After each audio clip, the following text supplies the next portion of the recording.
I first recognised something wasn't right back in early January 2023, about a week or so before Christmas. I caught COVID, and that's put me on my back for a couple of days. I then was diagnosed with sinusitis and a secondary chest infection. Currently working frontline policing. Once the chest infection had disappeared, I went back to work, and I think I managed about 3 hours, and I said, I need to go home.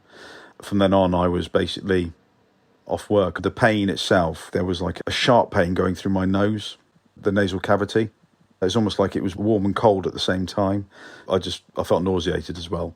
And then there was an additional thing which I've never had before. My right eye started drooping, the eyebrow started drooping. There was nothing wrong with my eyes. It was just that the eyebrow itself was just drooping. I was like, yeah, that's really not right. I had to get a medical certificate to sign myself off sick formally at work. I had to make an appointment with my GP to ascertain what the situation was, what's going on with my body. He did the necessary neurological, and they were all fine, they were all negative. So I went home, and within a couple of days, it got to a point where the pain was so bad, even after taking the maximum dose I can take of ibuprofen and paracetamol together, I was in bed shaking from the pain. At that point, I was worried of what exactly was happening to me. But luckily for me, my wife is a nurse, and she'd been feverishly investigating what causes a sort of similar pain. And she mentioned to me, I reckon it's trigeminal neuralgia. Trigeminal neuralgia is sudden, severe facial pain. It's often described as a sharp shooting pain or like having an electric shock in the jaw, teeth, or gums. Trigeminal neuralgia is usually caused by compression of the trigeminal nerve. This is the nerve inside the skull that transmits sensations of pain and touch from your face, teeth, and mouth to your brain.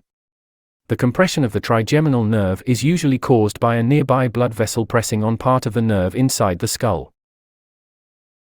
The eventual understanding is that I'd insulted it with all the sneezing and coughing I had been doing whilst I had COVID and sinusitis. When I finally got the diagnosis of trigeminal neuralgia, I felt a big relief. However, there was a downside. There's no cure for trigeminal neuralgia. At the time, I couldn't do anything. I couldn't focus on anything for more than 10 minutes because of the pain. I was so depressed.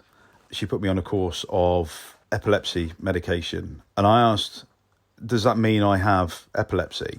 She said, no. It's epilepsy medication because what you're suffering with is nerve pain. It's not muscular pain, which is why things like paracetamol and ibuprofen won't touch it. It got to the point where I was taking 8 tablets a day.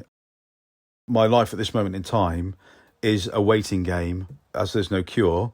When is this going to go away? I thought, I haven't got time to do that. I heard about Hector from my wife. When I first met the client, at this point he had been diagnosed with trigeminal neuralgia by their GP. And he was in a lot of pain, was visibly down, but also spaced out due to the amount of the painkillers he was on. Now, trigeminal neuralgia is a condition of a cause unknown, but from my experience, trigeminal neuralgia will have a history of severe stress and severe emotional upset, which is unresolved, e.g. grief or bullying. What I tried to do was to make the area in question looser and lighter, in his case, the head, by using what we call the Manual Therapy Decompression Technique taught at the British School of Osteopathy. With the client, after performing this manoeuvre, I felt a reduction in the tension at the site in his head immediately, and I expected he'd feel something significant, if not straight away, in the next few days. So after the first session, I first noticed the change 3 or 4 days after I'd seen Hector.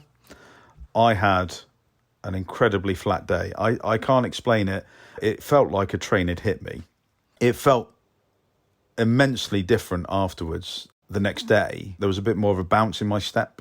And I'd had a discussion with my GP, and she said, well, if you feel that you're in a position to reduce your medication, then you can.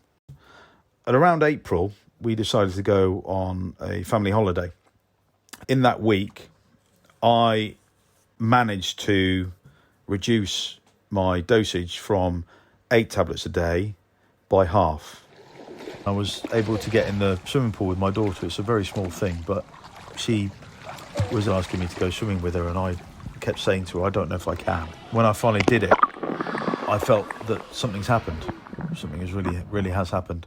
So it was then I decided to make another appointment to see Hector, because I felt he's done something. He noticed that I wasn't feeling down, depressed, and I told him what I had reduced my medication to, and he nearly fell out of his seat.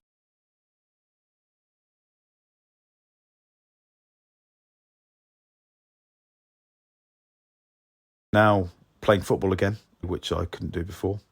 What I'm not doing though, and what I've told the lads, is I'm not heading the football, because I can guarantee if I head the football, it's going to cause me a problem. But considering how I was to how I am now, I am a million times better. Like I'm back to my old self again.